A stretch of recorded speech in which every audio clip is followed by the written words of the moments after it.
जय हिंद। नमस्कार दोस्तों, यदु कैंपस परिवार में आपका बहुत बहुत स्वागत है। आज यूपी पुलिस एग्जाम के लिए एक ऐसा टॉपिक देखने वाले हैं जिसमें पढ़ना बहुत कम है और नंबर बहुत ज़्यादा। हम बात कर रहे हैं पुलिस प्रणाली की, जिसका हम पार्ट 1 देख चुके हैं। आज हम पार्ट 2 देखेंगे। अगर आपने पार्ट 1 नहीं देखा तो आप उसको जरूर देखिएगा। ये दोनों पार्ट 1 और पार्ट 2 दोनों वीडियो आपको कम से कम एग्जाम में 4 नंबर दिलाने वाले हैं, अर्थात 2 क्वेश्चन। कल जो हमने देखा था वो उसमें हम ये पढ़ चुके हैं।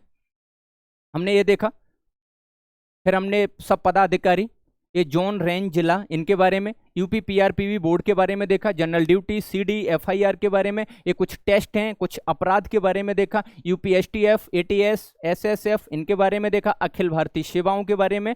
फिर हमने कुछ फैक्ट देखे, सिविल सेवा के पहले प्रमुख कौन है, पहले आईपीएस कौन है, ये सब। और आज हम आ गए हैं यहाँ पे, आज हम पढ़ने वाले हैं इसको। हम यहाँ से शुरू करेंगे इसको कि सीआईडी के बारे में देखें। क्राइम इन्वेस्टिगेशन डिपार्टमेंट, ये क्राइम की इन्वेस्टिगेशन करता है, स्पेशली डिपार्टमेंट है। इसका गठन होगा 1902 में और इसके जनक बहुत इंपॉर्टेंट हैं, राय बहादुर पंडित शंभुनाथ। सीबीआई है सेंट्रल ब्यूरो ऑफ इन्वेस्टिगेशन। ये भी स्पेशली सीबीआई भी ऐसे ही केस को हैंडल करती है जब नॉर्मली पुलिस से जब केस सॉल्व नहीं होता तो वो सीबीआई को हैंडओवर कर दिया जाता है। इसका गठन होगा 1963 में। इसका हेडक्वार्टर है न्यू दिल्ली। इसके संस्थापक निदेशक हैं डीपी कोहली। यह भारत सरकार की प्रमुख जांच एजेंसी है, आपराधिक एवं राष्ट्रीय सुरक्षा से जुड़े मामलों की जांच करती है। कार्मिक एवं प्रशिक्षण विभाग के अंतर्गत ये काम करती है। इसको जो पावर मिलती है, शक्ति मिलती है, वो दिल्ली विशेष पुलिस अधिनियम 1946 के अकॉर्डिंग मिलती है। सीबीसी क्या है? Central vigilance commission. इसका गठन होगा 1964 में। स्पेशली इसके लिए संथानम कमेटी बनेगी। संथानम कमेटी की सिफारिश पर इसका गठन किया जाएगा। ये भारत सरकार के जो कर्मचारी हैं, वो जो भ्रष्टाचार करते हैं, करप्शन को रोकने के लिए सीबीसी बनाया गया। कहते हैं ना, विजिलेंस की टीम आ रही है, बच के रहना। तो जो अधिकारी और कर्मचारी जो हैं वो भ्रष्टाचार ना करें, उस भ्रष्टाचार को रोकने की सर्वोच्च संस्था है ये। सीबीसी एक्ट कब आया था? तो सीबीसी एक्ट आया था 2003 में, जबकि सीबीसी का गठन हुआ 1964 में। रॉ, जिससे आप मूवी वगैरह में आप देखा होगा कि रॉ, हमारे जो सैनिक होते हैं रॉ में, वो कई देशों में बटे होते हैं और खुफिया जानकारी निकाल करके डिफेंस मिनिस्ट्री को देते हैं। रिसर्च एंड एनालिसिस विंग, इसका गठन होगा 1968 में। आईबी, जिसे खुफिया विभाग बोलते हैं, इंटेलिजेंस ब्यूरो, इसका गठन होगा 1877 में। इनके हेडक्वार्टर सभी के आपको न्यू दिल्ली में मिलेंगे। ये कुछ अर्धसैनिक बल हैं, ये अर्धसैनिक बल हैं। अर्धसैनिक बल, ये पैरामिलिट्री फोर्स। देखो, पूर्ण सैनिक बल होते हैं आर्मी, एयरफोर्स और नेवी, ये हैं अर्धसैनिक बल। इनमें सबसे पुराना बल है असम राइफल, जो 1835 में बनेगा। आपसे पूछा जाएगा तो ये हो जाएगा सबसे पुराना। सीमा सुरक्षा बल बीएसएफ, बॉर्डर सिक्योरिटी फोर्स, 1965 में बनेगा। केंद्रीय reserve police CRPF, central reserve police force, 1939 में बनेगा। सबसे बड़ी पुलिस है ये, सबसे बड़ी पुलिस, देश की सबसे बड़ी पुलिस है सीआरपीएफ। ये सीआईएसएफ, केंद्रीय औद्योगिक सुरक्षा बल, ये स्पेशली 1969 में इसका गठन जो किया गया, वो जैसे एयरपोर्ट हैं, फैक्ट्रियां हैं, वहां पे इनकी ड्यूटी लगती है सीआईएसएफ वालों की।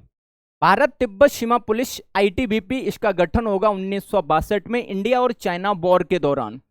ये स्पेशली तिब्बत वाले बॉर्डर पर लगती है, इंडिया की सैनिक हैं ये। राष्ट्रीय सुरक्षा गार्ड एनएसजी, इसका गठन होगा 1986 में। सशस्त्र सीमा बल एसएसबी, इसका गठन होगा 1963 में। और ये है SPG, special protection group. SPG security नहीं मिलती, तुमने देखा होगा बड़े बड़े नेताओं को मिलती है, 1985 में इसका गठन होगा। ये है कुछ अर्धसैनिक बल। इनका बड़े महत्वपूर्ण, आपको सीधी डेटें पूछ लेगा कि एसपीजी कब बना, एसएसबी कब बना, एनएसजी कब बना, आईटीबीपी कब बना, सीआईएसएफ कब बना, सीआरपीएफ कब बना। कुछ आदर्श वाक्य हैं, कुछ वाक्य होते हैं जैसे सुरक्षा आपकी संकल्प हमारा, ये पुलिस का, यूपी पुलिस का आदर्श वाक्य है। सेवा सुरक्षा और भाईचारा, ये एसएसबी का आदर्श वाक्य है। इत्तेहाद, एतमाद और कुर्बानी, ये आईएनए, इंडियन नेशनल आर्मी का ये वाक्य है, आईएनए का वाक्य है ये। स्वयं से पहले सेवा, ये भारतीय सेना का वाक्य है, स्वयं से पहले सेवा भारतीय सेना का वाक्य है। शन्नो वरुणम, ये नेवी का आदर्श वाक्य है, शन्नो वरुणम। सर्वत्र सर्वोत्तम सुरक्षा, ये एनएसजी का वाक्य है, सर्वत्र सर्वोत्तम सुरक्षा। धर्मो रक्षित रक्षित, ये है रॉ का वाक्य, रॉ। कुछ अधिनियम आपको मिलेंगे, बहुत महत्वपूर्ण है बेटे अधिनियम। जैसे पुलिस अधिनियम कब आएगा, तो 1861 में आएगा। भारतीय वन अधिनियम कब आएगा, तो 1927 में आ जाएगा। दहेज प्रतिषेध अधिनियम 1961, दहेज लेना, दहेज के नाम पर किसी को टॉर्चर कराना, ये सब इलीगल है। 1961 के अकॉर्डिंग एक्ट आया था। आयकर अधिनियम ये आया 1961 में, आयकर अधिनियम। वन्य जीव संरक्षण अधिनियम 1972 में आएगा, वन्य जीवों की सुरक्षा। वन संरक्षण, ये वनों का संरक्षण है, 1980 में आएगा। जीवों की सुरक्षा 72 में, 1972 में, जबकि वन की सुरक्षा 1980 में है। राष्ट्रीय सुरक्षा अधिनियम ये 1980 में आएगा, इसको कहते हैं NSA, NSA, national security act, NSA. भ्रष्टाचार निवारण अधिनियम 1988 में आएगा, करप्शन को रोकने के लिए। पर्यावरण संरक्षण अधिनियम 1986 में आ जाएगा। एससी एसटी अत्याचार निवारण अधिनियम ये आ जाएगा आपका 1989 में, बहुत इंपोर्टेंट है। मानवाधिकार अधिनियम आ जाएगा 1993 में। जैव विविधता अधिनियम आ जाएगा 2002 में, 2002। डिजास्टर मैनेजमेंट एक्ट, आपदा प्रबंधन अधिनियम आ जाएगा 2005 में। इसको जो हेड होता है वो प्रधानमंत्री होता है। सूचना अधिकार अधिनियम, राइट टू इंफॉर्मेशन एक्ट, ये भी आएगा आपका 2005 में। और सूचना प्रौद्योगिकी अधिनियम ये आएगा 2008 में। ये एक्ट भी बहुत इंपॉर्टेंट है।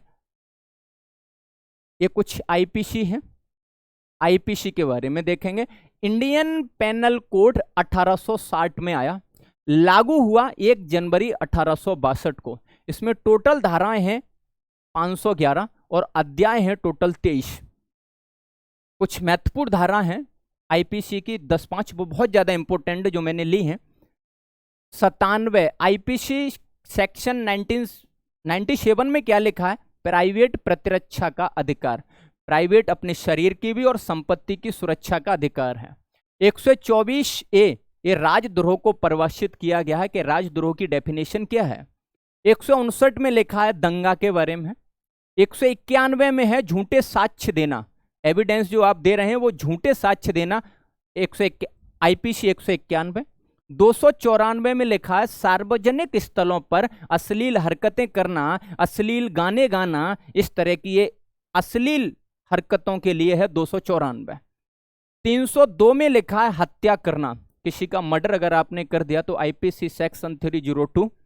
304B मोस्ट इंपोर्टेंट दहेज हत्या के लिए है 304B। 307 है हत्या का प्रयास, 302 में हत्या करना, यहां है हत्या का प्रयास। 309 है सुसाइड करना, 309 में लिखा आत्महत्या का प्रयास अर्थात सुसाइड करना। 310 अगर तुम्हें कोई ठगता है, ठगी करना, उसके लिए 310 है। 354 स्त्री की लज्जा भंग करना, कोई स्त्री है उसके बारे में उल्टा सीधा बोलना, उससे कहना मतलब उसकी लज्जा को भंग करना, उसकी इज्जत को भंग करना। 376 रेप के बारे में लिखा है, बलात्कार के बारे में। 378 में चोरी के बारे में लिखा है। 499 भी इंपोर्टेंट है, मानहानि के बारे में लिखा है। अब देखो आईपीसी में लिखा होता है कि आपने कौन सा क्राइम किया है और वो क्राइम किसके अंतर्गत आएगा। जैसे आपने अगर किसी का मर्डर किया है तो वो इसके अंतर्गत आएगा 302। लेकिन ये तो एक मौलिक विधि है, आईपीसी क्या है, एक मौलिक विधि है। अब इसके लिए क्या प्रक्रिया होगी और क्या आपको अपराध की क्या सजा होगी वो यहां है। ये प्रक्रिया विधि है, प्रक्रिया विधि। अगर आपने किसी का मर्डर कर दिया है तो आप पे क्या, आपको कितनी सजा मिलेगी, क्या फाइन मिलेगा, वो लिखा है सीआरपीसी में, कोड ऑफ क्रिमिनल प्रोसीजर 1973 में आया, ये लागू हुआ 1 अप्रैल 1974 को। इसमें धारा है 484 और अध्याय है 37। एक दो धारा इसकी बहुत इंपॉर्टेंट है, जैसे एक धारा 144 सुना होगा आपने। इसमें लिखा है कि जब सरकार को लगता है कि कोई दंगा अंगा हो सकता है, उस समय वो रोक देती है कि एक स्थान पर अधिक लोग इकट्ठे ना हो। कहते हैं धारा 144 लगी है, ज्यादा लोग खड़े ना हो। ये सरकार को जब पहले से लगता है कुछ हो सकता है दंगा फसाद, तब लागू होती है। 151 में क्या लिखा है? संघीय अपराधों को रोकने के लिए गिरफ्तारी। कहते नहीं, नॉर्मली अगर पुलिस आपको उठा ले, लगता है कि कुछ क्राइम कर सकता है संघीय अपराध, तो आपको वो 151 में कौन सा केस लगा दिया कि धारा 151 में गया, जमानत हो जाती है दूसरे दिन। 154 क्या है? जब अगर कोई संघीय अपराध कर देता और इसकी इंफॉर्मेशन पुलिस थाने में मिलती है तो वो एफआईआर लिख लेगा। तो एफआईआर किस केस में लिखी जाएगी? तो धारा 154 में लिखी जाएगी। मोस्ट इंपोर्टेंट है ये कुछ महत्वपूर्ण हेल्पलाइन नंबर हैं जो अब की बार पेपरों में पूछे भी गए थे। जैसे पुलिस के लिए हेल्पलाइन नंबर है 112। अगर आप कहीं फंसे हैं और कोई समस्या आपको लगता है मेरे साथ कुछ आशंका हो सकती है घटना, तो आप 112 पे कॉल कर सकते हैं। फायर आग के लिए है 101। फायर वो नहीं होते अग्निशमक लिखी होती है उस पर, एम्बुलेंस वो आती है, फायर ब्रिगेड वाले वो हो जाएंगे 101 में। एम्बुलेंस के लिए 2 नंबर है, 102 और 108, जिसमें आप देखते हैं कि डिलीवरी वाले जो होते हैं वो अलग हैं, वैसे कोई अगर बीमार है तो उसके लिए अलग है। तो 102 और 108। यूपी सीएम हेल्पलाइन, अगर उत्तर प्रदेश में कोई समस्या है तो सीएम को आप कॉल करके शिकायत दर्ज कर सकते हैं 1076 पे। वुमेन हेल्पलाइन के लिए नंबर है 1090। चाइल्ड हेल्पलाइन, बच्चों के लिए जो हेल्पलाइन नंबर है वो है 1098। ट्रैफिक पुलिस के लिए है 103। तो देखो, फायर के लिए 101, एम्बुलेंस 102, ट्रैफिक पुलिस 103। रेल दुर्घटना अगर कहीं हो जाती है इसकी जानकारी 1072। एलपीजी अगर आपकी लीक हो रही है सिलेंडर, तो आप उस पर शिकायत कर सकते हैं 1906 पे। सड़क दुर्घटना अगर हो रही है उसकी इमरजेंसी में, आपको किसी भी तरह की सुविधा चाहिए कुछ भी है तो आप इंफॉर्मेशन दे सकते हैं 1073 पे। राष्ट्रीय उपभोक्ता, आप कंज्यूमर हैं, अगर आप कहीं से सामान लेने जाते हैं और वो आपको गलत सामान सड़ा हुआ दे देता है, एक्सपायरी डेट का दे देता है, जो आप सामान लेने जा रहे हैं वो सही नहीं है अगर, तो उसके लिए आप शिकायत कर सकते हैं 1915 पे। साइबर क्राइम रिपोर्ट, ये आप इंफॉर्मेशन दे सकते हैं 1930 पे। तो बहुत महत्वपूर्ण बेटे नंबर हैं। हमने इस छोटे सी क्लास में वो सभी टॉपिक हमने कवर किए हैं जो हैं, हमने पार्ट 1 और पार्ट 2 में पूरी पुलिस प्रणाली कंप्लीट कर दी है। आपको क्लास कैसी लगी कमेंट बॉक्स में जरूर बताना। जय हिंद, राधे राधे।